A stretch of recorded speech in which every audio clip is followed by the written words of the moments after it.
how to survive the intense, brutal summer heat of Austin, Texas. Tip number 1, do not leave your house.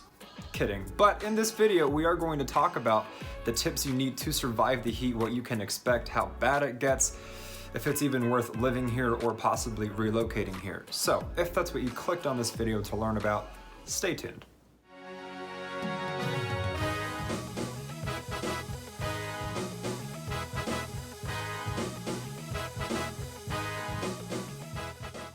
Hello again, guys and gals. If this is your first time to the channel, my name is Frank and I'm part of a team at the award-winning JB Goodwin Brokerage right here in the very, very, very hot Austin, Texas. Each and every week, we put out tons of new content all in regards to living in Austin, Texas, whether it be the pros and cons, a video on the weather such as this one, vlog tours of certain areas and suburbs, comparisons of cities and states, and so much more. So if you haven't already, consider subscribing to this channel and ringing the little bell so that you're notified each and every time we put out a new video. In addition, we get reach outs all the time from people just like you from anywhere in the world who are in need of our help when relocating to Austin, Texas. So whether you're 9 days away or 90 days away or whatever the time frame may be, go ahead and reach out to us, whether you shoot us a text, give us a call, send us an email, any day of the week, any time of day. We love finding the right place that fits your lifestyle and making your move as smooth as possible, so we do it. All right, let's get right to it and talk about the brutal heat here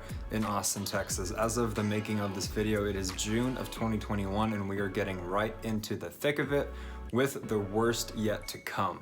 Today it was, I believe, 93, at least last time I went outside, and I checked the app on my phone to see what it really feels like, and my app said 106 degrees. It feels 13 degrees hotter than what it really is, and that really is the best way of explaining what the heat is like here in Austin, Texas. Yes, the temperatures are bad and anyone can guess that living in the South is going to be pretty tough, but what a lot of people don't really get is, aside from just the numbers of how hot it gets in the 90s and the triple digits, they're not really expecting it to feel the way it feels. But before I get further into that and really elaborate on what you can expect and give you some tips and just my general opinion on the matter, I'm gonna address the number one question we get from most of our clients who end up relocating here from wherever they're coming from. And that question is, do you get used to it? Because they know it's gonna be hot. They're not asking me, hey, does it really get hot? They already know.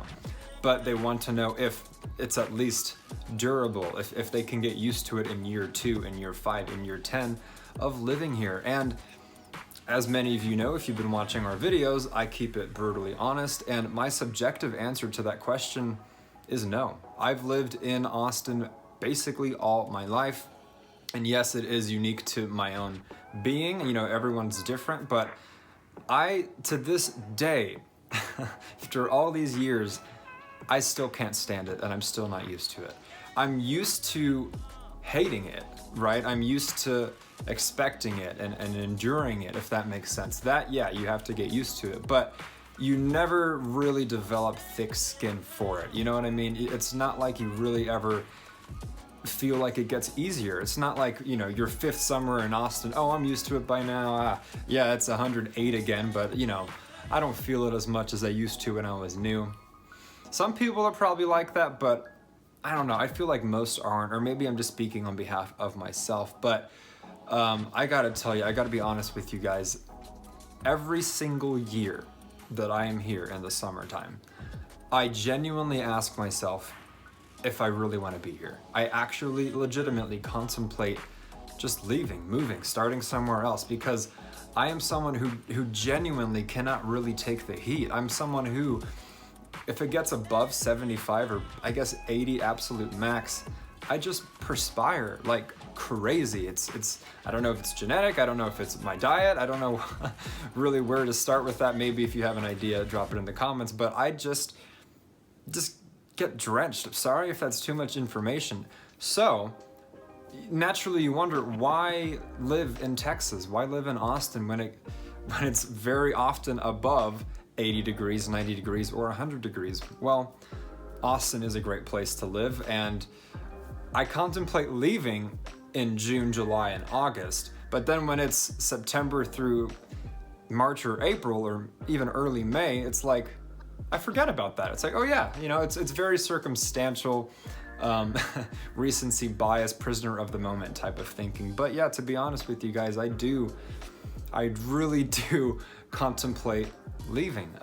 And maybe you won't be as dramatic as me, maybe you'll have tougher skin than me, but that's my long answer to the question of do you get used to it? I personally do not. I hope for your sake you do. Now, in case you haven't done your homework, and let's say your job notified you yesterday that they want to transfer you or something of that nature where you've just started to have to do your homework on Austin, Texas, which led you to this video, I'm going to break down the basics for you, just really simple, really quick, give you a overview of what you can expect. So as I mentioned, late May through early September is going to be hot, hot, hot. When it is going to be brutally hot is June, July, and August specifically.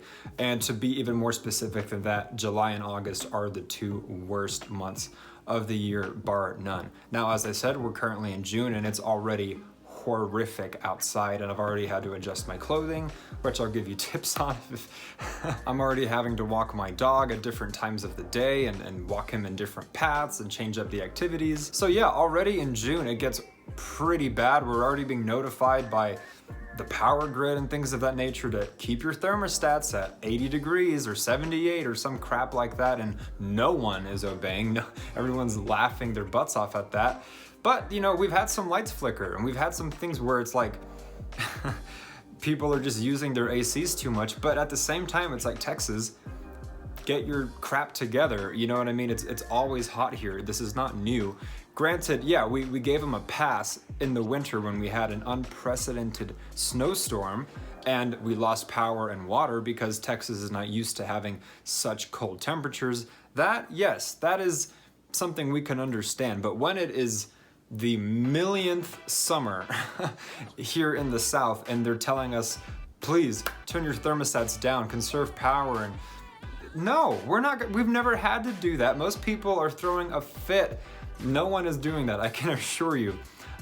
So yes, look out for July and August, but man, as early as June, your life is starting to change. In addition to the months of the year and the timing of it, the temperatures you can really expect is in June, I would say 90s, maybe 80s if it's cloudy, if it's rainy and it cools off a little bit.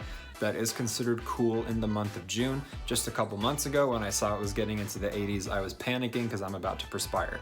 Now, in a forecast of 95, 98, 97, 93, 94, and then there's one day where it says 87, now I look forward to it. But again, it only comes when it's really cloudy or rainy. Now, once you get to July and August, yes, that is when you will have consecutive weeks, if not months, July, August, of triple digit weather. And yeah, other places have triple digits. It's not exclusive to just Texas, but I've lived in, for example, Pasadena. If you're not familiar, it's right outside of LA. And we had some triple digit weather there in Pasadena because I did not live on the coast. That is for the people who have boatloads of money. I, at the time, was not so fortunate. So I lived a little bit more inland where it's more of a desert climate, right? And we had those triple digit days, but I tell you, yes, it was hot. Yes, I was miserable. Yes, I tried to stay inside as best as I could. But even still, stepping outside for whatever reason, I was kind of refreshed because I was tormented and traumatized all these years and decades of living in Austin by the triple digits and how it really feels here, that when I experienced 102 in Pasadena, it was like, oh, yes, it's hot. I'm miserable, of course, but I don't want to die right now. You know what I mean? It's not crippling because out there, the air is much more dry, crisp, light, you know. Here in Austin, thankfully we are not Houston. Thankfully we are not in the most humid of climates, but it's definitely going to be more muggy than a Phoenix, than a Pasadena. So that is why at the beginning of this video I said when it is 93 degrees, your app will tell you it feels like 106. That is because of the air here. It's like opening an oven. That's the analogy I use all the time. It's like opening the oven when you're baking cookies and that heat slaps you. Granted, it's not 375 outside like whatever temperature you're baking your cookies, but it is the closest thing off the top of most Texans' heads that they can relate it to, is that type of it just hits you. It just absolutely slaps you. So I bring that up because in July and August, when it is in the triple digits, if it already feels like 106 when it's 93 degrees outside in June, imagine what it will feel like in August when it's actually 103 degrees. You know what I mean? 110, 115, 120, I don't know. It's already 13 above what it says it is right now. So that's your general outlook on the summertime. Now, thankfully, September through March or April or early May is going to be nicer. That is why people live in Austin. The main reason being it's not as expensive as California. But the other reason is, aside from the summertime, it is pretty nice the rest of the year. You can expect 80s, which personally I don't like, but most people do, so I'll say that's a good thing. A lot of 70s, oftentimes the 60s, and then in the winter time, probably sometimes the 30s, but usually the 40s and maybe 50s on a warmer day. So yeah, if you can make it through the summer months, you will be pretty at ease the rest of the year. So I really don't mean to deter you or be discouraging or perhaps paint Austin in a very disenchanting light. It still is lovely. People love living here, but I keep it brutally honest. And so yeah, just beware, just be mindful of those months. Now, before moving on to what you can expect with your bills, before moving on to what you can expect with your home, with your car, with your clothes, and with your animals, I just want to elaborate a little bit further on how it feels and really try and articulate what is hard to articulate with words, but what you feel on your skin. So here we go. I'm going to take this from an example when I'm walking my dog, because I have a beautiful corgi. I'm looking at him right now as I film this. He's doing a good job being quiet. He is my pride and joy. I walk him twice a day, get the wiggles out. But yes, it gets really difficult in the summertime. And that's really the majority of when I'm outside in the summertime. I'm someone who prefers to stay indoors as much as I can. But the way it feels on your skin, I already talked about when you open the oven, so I'll get past that. It's my favorite example. But the way it feels is almost like an itching sensation. Itching, burning, tingling, kind of like little mini pinches on whatever is exposed to the sun. So believe it or not, I will usually wear long sleeves, which sounds silly, but it's because I'd rather wear something loose and ventilated and soft and thin that covers my skin than a tank top, because when I wear a tank top, not only do you immediately get tan lines or you burn, depending on who you are. I don't usually burn, but a lot of people I know burn so quickly. So rather than a tank top, which gives you those lines and burns, you also expose more skin to the sun. And the more skin you expose to the sun, the more you feel that sensation that drives you absolutely bonkers. So hopefully I've painted some sort of picture on what you can expect. And since I mentioned clothing, I feel that is now a natural segue to the next part of this video, where I attempt to give you clothing advice. I do not claim to be Tan France from Queer Eye. I do not claim to be Clinton from What Not to Wear. I'm really digging into the 2000s now. But anyways, I don't claim to be an expert, but just from my own experience, from someone who perspires like hell, I'm going to try. So let's start with men. If you are going to be formal, if you do need to dress up for your work, here in Texas, there is a sort of unspoken rule in the world of just being a professional and dealing with the heat. So you can get away with nice shorts, not necessarily gym shorts or even what I'm wearing right now, which is a cotton short that goes above the knee. But if you wear something like a khaki short or something in style where the material is a little bit more professional, you can get away with that with a button up and maybe some nice dress shoes with ankle socks or something of that nature. Definitely no flops. I've thought about wearing Sperry's, you know, those boat shoes that you can wear without socks and stuff, but I was always a little bit paranoid of looking like my dad owns a yacht. So I would recommend linen. That's the best I can think of. Something that is very thin, that's not too heavy, that you can ventilate. That's what I like about button-up shirts, is you can, if you leave it untucked, that's how I do it. You know, it can be sloppy, it can look nice depending on how you pull it off. But if you unbutton it just enough and then it's untucked and you just have airflow, that way you can do this thing where you're pumping air. I found that works. Now for women, I'm not gonna claim this is my expertise, but what I'm familiar with here at this time of year are just sundresses and some nice sandals.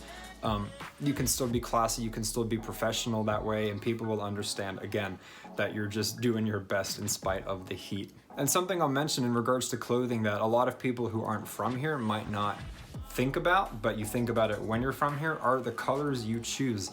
So in the summertime, you want to avoid any dark colors. Preferably, I wear white because people don't notice my pit stains or my back sweat as much when I'm wearing white. If I'm wearing a bright blue shirt or a bright orange shirt or something that is still light but not white, the pit stains are so obvious. So I would recommend the lighter colors, and that mainly is because of the sunlight, right? If you're wearing a black shirt in the heat, oh man, you feel it even more. So I do try to refrain from dark colors, but sometimes I will wear black just because, again, my pit stains or my sweat doesn't really show as much if I'm wearing either black or white.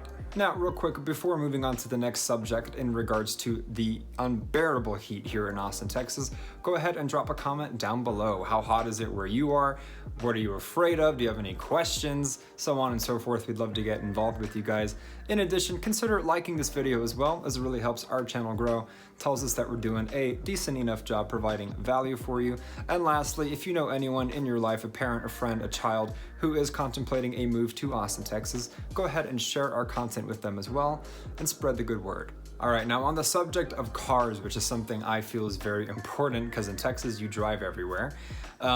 For starters, the same rule as clothing applies. You don't preferably want to have a black car. Now, if you're like me, I like the color of black cars. I like black cars with black rims. I like how it looks, so I will make that sacrifice for the sake of vanity, I guess. But generally, the same rule applies. If you have tinted windows, if you have a dark colored car, your interior is only going to get more and more hot as it sits outside, whether you're at work or whether it sleeps outside, whatever the case may be. In addition to that, you will want to invest in sunshades, and I'm sure people have sunshades anywhere they live, but in Texas, emphasis on the sunshades. Get the highest quality, pay the premium on it, get the really effective ones that do a good job of just somehow scientifically blocking the heat from getting into your car. And you might want to have a few different sets of them because they can wear out and they can crack and the heat just has a weird effect on things. So I would definitely invest in sunshades. In addition to that, most cars will have nowadays a heated seats option, and that is because so many people in this country live in very, very cold climates. But here in the South, what do you need that is equivalent of the heated seats? Those would be ventilated seats. So that is an option on cars that is a bit more premium. You find that in more luxury brands and so on. But I think nowadays, even more starter level cars or entry level type things will have those options where you can just opt for the ventilated seats. You might want the heated seats for the winter, but you won't want them as bad in the winter as you'll want ventilated seats in the summer. So if you are in the market for a new car, I would recommend the ventilated seats. I think it'll go a really long way. In addition to that, I would like to warn you about leather seats, especially if they are black leather seats. We all love leather seats. You know, I've never really liked the cloth or the alternatives. I understand why, especially in the heat. But if you have leather seats, please just be aware. You can actually burn yourself on them. You know what I mean? In my experience in cars with leather seats in the summertime, I have actually burned myself. Maybe not like a second-degree burn or anything too dramatic like that, but I have actually sat in shorts or something, or my arm is exposed and hits the side of the seat, and it stings, it sizzles. That is something that is very real that you have to expect. So if you have leather seats, I mean, I guess you're just out of luck, but I would also look into seat covers that are maybe a different material that aren't as hot to the touch immediately on your skin. And another thing is that in the heat, in the intense heat, your leather seats will crack. They will age quicker than in a different climate. So I know there are ways you can treat it. I know there are ways you can fix it and kind of touch it up. But at the end of the day, there is no beating or escaping the heat. You really just do what you can to preserve your leather, but it does age quicker, gets cracked, and no. Another thing I'll mention about your car is be mindful of which color you drive right now, or if you're buying a new car, be mindful of which color you choose. Because if it does sleep outside, if it does spend much of its time outside during the day, overnight, whatever, the paint will actually start to fade. It will become dull. For the longest time, I had a silver car, which you would think is pretty safe because it's not even a color, but I tell you, the hood of my car, as opposed to the rest of my car, the one part of my car that got the most attention from the sun based off where it's parked, at what angle, and so on, it's actually a different complexion than the rest of the car. Over the years, it has faded, and it's just become dull to where you would need to touch it up or something of that nature. Another thing I'll mention about cars is if you're under a tree and some birds love to poop on your car, if you combine that with the heat, it actually gets baked on your car to where even if you take it to the car wash, if you have had bird poop on your car, whatever part of the car, for long enough and the heat just hardens it and just makes it part of the car, you can go through a car wash once or twice and there will still be residue. It's almost like if you bake something in the oven and you burn it and some of the burnt stuff gets on whatever dish you're cooking it and you have to really just scrape it off because it's caked on there. That is what it's like with bird poop. So that's another thing you want to be mindful of with the heat. Another thing I'll say is airing out your car. And this is something I briefly touched on in some of our past videos. If your car does sleep outside, or any of the other things I mentioned where it is going to be hot and you're in those June, July, and August months,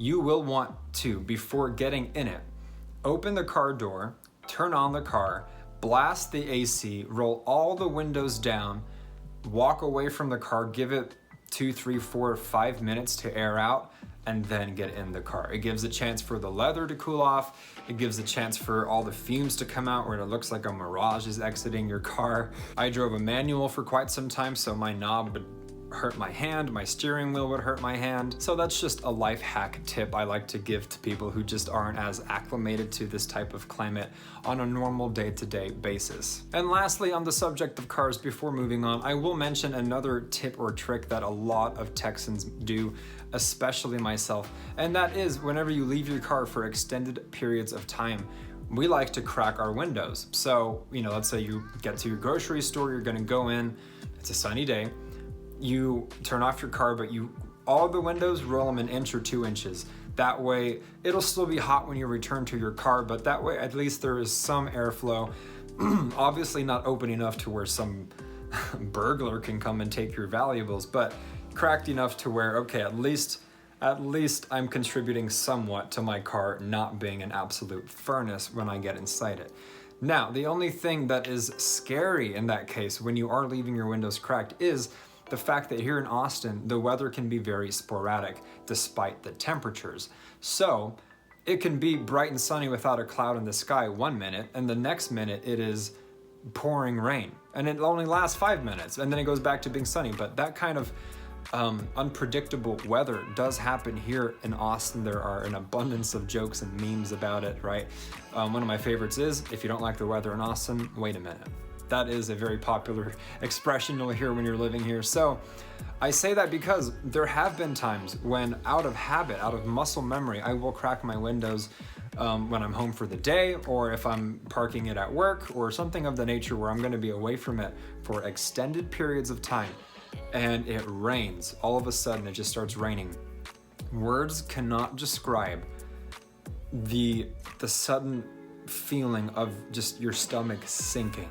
Just this moment of mourning, of panic, of just defeat when you realize, oh my God, it's been raining and I never shut my windows. That is paralyzing. So yes, there have been a number of times when I've made that mistake and I have to rush to my car. I have to apologize to whoever I'm with. Hey, I'm sorry, it was hot half an hour ago.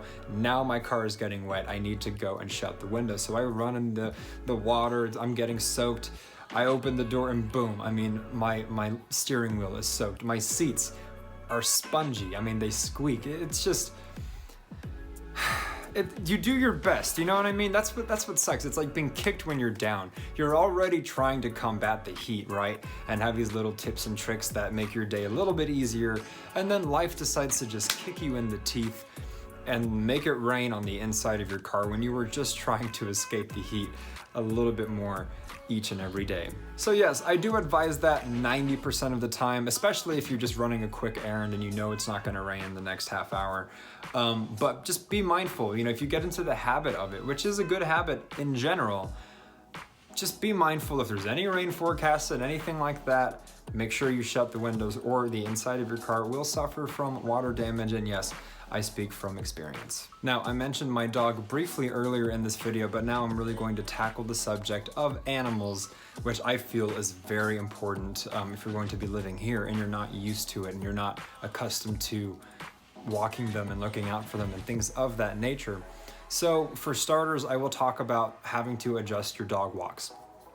When it gets to the 90s, not even the hundreds, the triple digits, but when it gets just to the 90s already, it is a caution that your dog's paws will burn. I don't want to get too graphic, or I've seen pictures shared and things of that nature, horror stories of dogs' paws just becoming injured because of the heat, especially, yes, on sidewalks to some degree, but especially on asphalt if you're crossing the street or if you're walking them or running them on the street. Rule of thumb is if it burns your feet, if you can go outside barefoot and it's like ooh ah, and you got to put on shoes, chances are it's burning your dog's feet too, and it can make them really crackly and callous and burn them. Yes, you can either buy little doggy boots, which, for example, my dog would never. We've tried different things like that, and he just has a hard time. So some dogs are really good with that kind of change or adjustment, other dogs aren't. So if your dog is not, and you're not going to spend money on some kind of gear for your dogs, I would recommend walking them as early as you can in the morning. If you are a morning person, if maybe before work, or if you're self-employed, get up an extra hour early and take them out before, I'd say, before 11. 10 it starts getting hot, 11 it starts getting really hot, and by noon it's hot. So anytime before, I'd say 10 or 11 is probably your safest bet if you don't want to hurt your little baby's paws. Another thing is you have to walk them at night now. And it used to be you could take them out 4, 5, 6 o'clock when it's still hot enough, but they're not gonna burn themselves. But now you're gonna see everyone out walking their dogs at 8, at 9, even at 10 sometimes, because they've had to wait the whole day. And by the nighttime, yes, it cools off.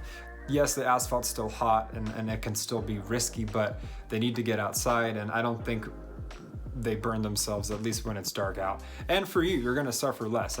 Obviously we're talking about the dogs here, but that is should go without saying that you will be suffering the entire time. Another tip I'll give you is if you live near a place that has some sort of field or nature or dog park or something of that nature, where you can put your dog on grass, where they're not subjected to concrete or asphalt. That is what I do, because I can't always walk my dog first thing in the morning. I have other things to do, whatever the reason may be. If I just can't do it, and I know he needs to get out, he needs to use the restroom, he wants to sniff, he needs to get exercise and stay healthy.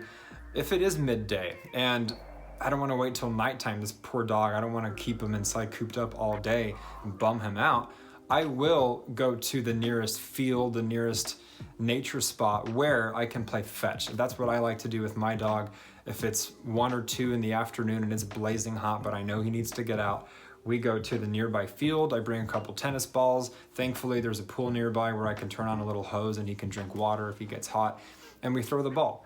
And he's a corgi, so he's not really a summer dog. He's more bred for winter, so he's a trooper. He still loves to do it, keeps him in shape. I don't want an overweight corgi if I can help it. And that's what we do. The grass is fine on his paws. It is a little hot. We don't do it too long because I don't want him to have any health issues being too exposed to the heat. But we do run him. I do gas him out to where he's and then he's exercised, he's good to go. We come home to the nice AC. He sploots on the tile, rests his belly, and just cools off with a puddle of drool just encompassing the floor. And that's what I like to do. That's a little life hack I'll share with you. If for whatever reason you can't get him out early or late and it has to be during the day, do something on grass, something active where they get their exercise. Another thing I'll mention is, I don't know if this is exclusive to Texas, so in the comments feel free to inform me or enlighten me or correct me, but at least in Texas now it has become some kind of felony or offense or something with the law. I'm a real estate expert. I'm not, in the world of breaking the law, right? But I have heard that now they are enforcing, and you're allowed to call and report if you see a dog in a car. If someone brought them to HEB, the grocery store, or somewhere on their errands, and they leave their dog in the car with either the windows up or the cars off, and those poor dogs are just suffocating inside, you can now call the police and say, hey, they're breaking the law. So you hate to see it, you wish it wasn't even an issue in the first place, but if you are going to be living here and you are going to be taking your furry little pal with you wherever you go, think of that, right? That's the thing. If you're not from here, if you're from Montana, if you're from Northern California, if you're from a place where it gets warm or a little bit hot, but not blazing hot, and you're used to just, oh yeah, just stay in the car 10, 15 minutes, he's fine. That's not the case here anymore. You need to be mindful of if the dog is suffering. And so I've seen videos online where people will actually motion the dog to move away, and they'll break the window, which is a little dramatic, but to let the dog get fresh air to breathe, you know what I mean? It is not against the law if the windows are cracked and the car is on with the AC. That is okay. But I wanted to bring that up and notify you and inform you that that is something that is practiced here, and if you don't, you do get in trouble. And that unfortunately reminds me of a time, this was about 2 or 3 years ago, where I stumbled upon a dog off leash, no collar, walking in the heat. This was an older dog, probably 12. You can tell there was gray around their eyes, just older, not too fast. And they were just wandering the streets in the blazing heat. And I brought the dog in and kept her in my garage. And I was examining this dog, and it had sunspots or heat sores around under the fur, and the fur was matted and the paws were in horrible condition. I'm not trying to upset anyone who's watching this, but that really pissed me off. And I sought to the internet, I joined groups, I called the kennel, I reached out to everyone I could and put the word out, hey, this is a dog who is not only without a tag, but is suffering in the heat, and help, whose dog is this, what can we do? And I did babysit the dog. I think I kept her, I think it was 1 or 2 nights, it couldn't be more than 2, until we finally found the owners. And I was still pissed because I found out that the owners in this heat just left her outside. And that's another thing. If you're used to just leaving your dog outside when you go to work, let's say you're a working professional, you work 9 to 5, you have long days, and you'd rather have your dog outside than inside, unless you have a patio with a nice water bowl, put some ice in there, or maybe a fan going, I would recommend leaving your dog inside if you can. And what this MFer did is just left his dog outside, and I guess she got so miserable that she actually dug her own escape from the backyard and found a place where she could have shelter and water. Those people just were not taking good care of the dogs. I looked into if I could report them and things of that nature, and we tried, but apparently they've been reported before. They didn't do anything about it. So there are people like that, and don't be one of them, you know what I mean? And I only bring this up not to lecture or be preachy, but if you're from a place where you're just not used to it, where you don't think, these people had no excuse. They've lived here for however long. They know how hot it gets. But if you're coming here and you're just not used to it, keep that in mind as well. If you like your dog outside, it's not, it's not horrific to do it so long as you make sure that their conditions are at least comfortable, make the best of a bad situation. All right, so we've covered clothing, we've covered how it feels, what numbers to expect, we've covered dogs, we've covered your cars. Now, I wanna just talk about some other miscellaneous random things that might be of help to you, and I hope they are. For example, you don't wanna leave your electronics in your car. I've made the mistake of leaving my phone or my laptop or things like that in my hot car. And I've come back and my phone's just off and I know it was fully charged, or my laptop is overheated. That is a problem that you won't think of. Things also will leak if you have food.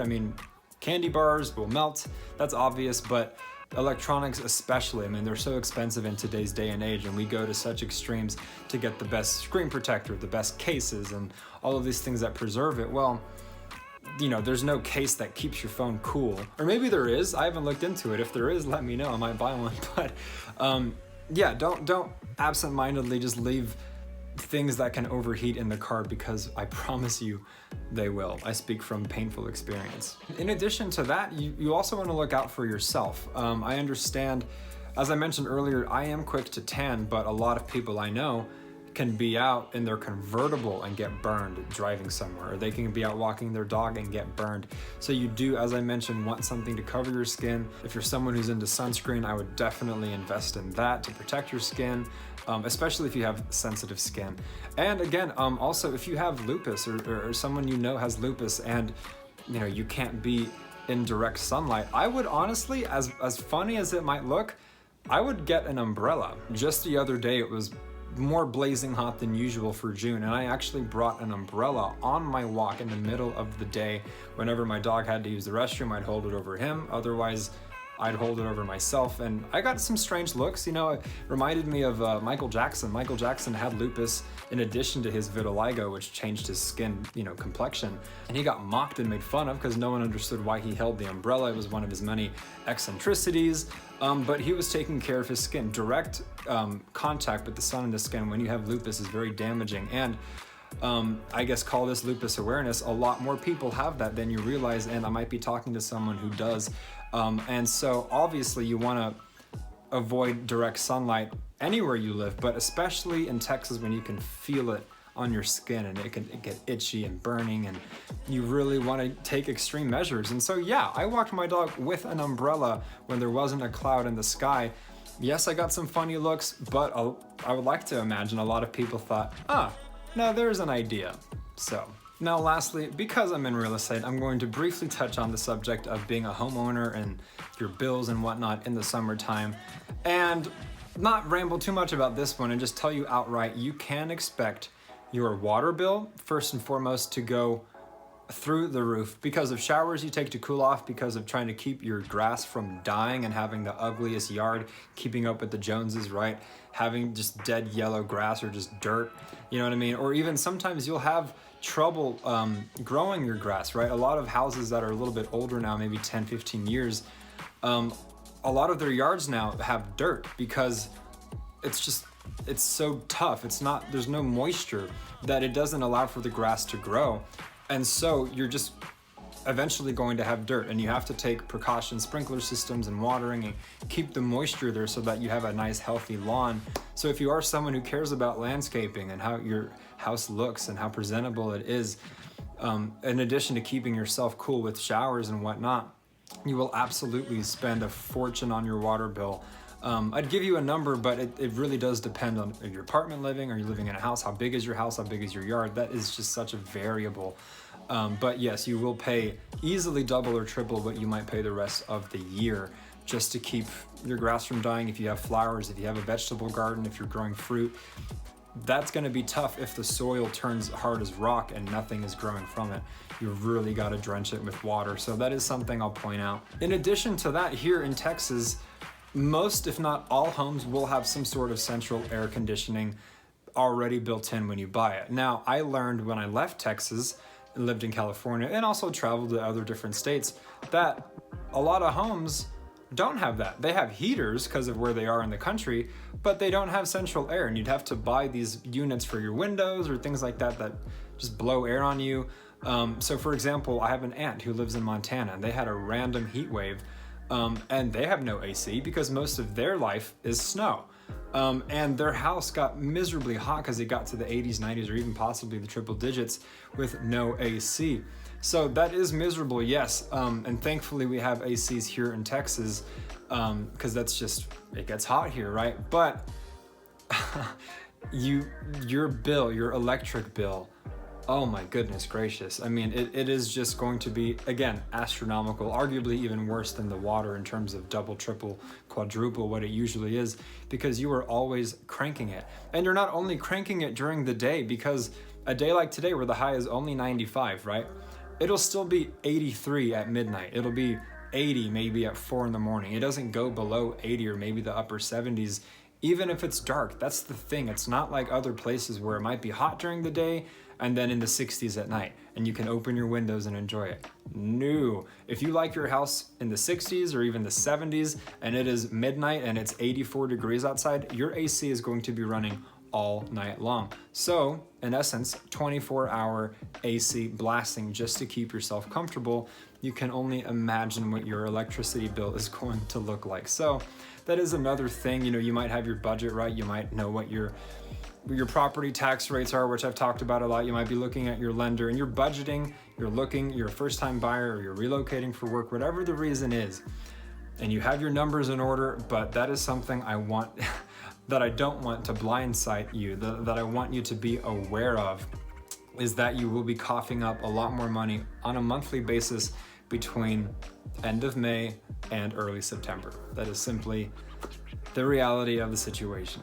So thankfully, as I mentioned, it is pretty nice the remaining 9 months of the year, or if you're like me, the remaining 7 or 8 months of the year, because I just get hot. I mean, someone can breathe on me and I'll start sweating. So that's me. But if you're like most people, yeah, the rest of the 9 months of the year are going to be pretty nice. You just have to make it through those 3 brutal months. Hopefully these tips have been of some help. Depending on where you're coming from, you might be excited for it, you might be scared of it, but that is what you can expect. So whether you're moving by choice or relocating for work or whatever the case may be, what we love to do and what we pride ourselves in doing is making your move as smooth as possible, finding the right place for you based off your lifestyle. All you've got to do is pack up those boxes and we take care of the rest. But the only way we can do that is by you reaching out to us. So again, whether you're 9 days away, 90 days away, or whatever the time frame may be, do not hesitate. Go ahead and send us an email, shoot us a text, give us a call any day of the week, any time of day. In addition, again, consider subscribing to this channel as we put out tons of new content each and every week, and ring the little bell so that you're notified whenever we do. Drop a comment down below, tell us about your temperature, tell us about what you're scared of, ask us questions.